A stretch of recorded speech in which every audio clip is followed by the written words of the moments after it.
पाटगावच्या खून प्रकरणाचा 12 तासात छडा, तिघांना अटक, 14 ऑगस्टपर्यंत पोलीस कोठडी. पाटगाव तालुका मिरज येथे जुन्या वादातून झालेल्या ज्ञानेश्वर उर्फ माऊली राजेश उर्फ साहेबराव पाटील वय 27 यांच्या खून प्रकरणाचा स्थानिक गुन्हे अन्वेषण शाखेने छडा लावला असून तिघा संशयित आरोपींना अटक करण्यात आली आहे.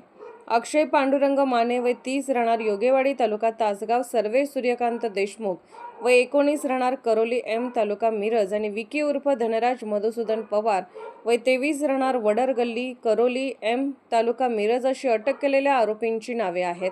दिनांक 8 जुलै 2026 रोजी मयत ज्ञानेश्वर पाटील यांच्यावर डोक्यात, मानेवर, हातावर धारदार कोयत्याने वार करून त्यांचा खून करण्यात आला होता. जुन्या भांडणाच्या कारणातून हा प्रकार घडल्याचे प्राथमिक तपासात समोर आले.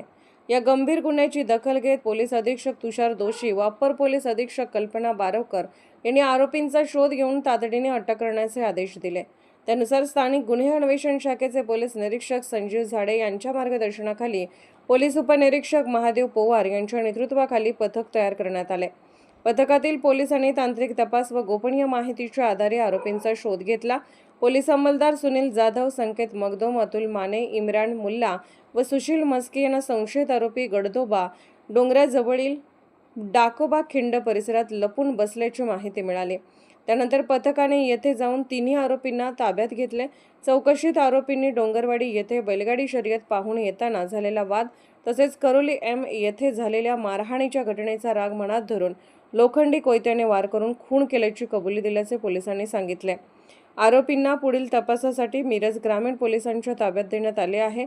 न्यायालयाने तिघांनाही 14 ऑगस्ट 2026 पर्यंत पोलीस कोठडी सुनावली आहे.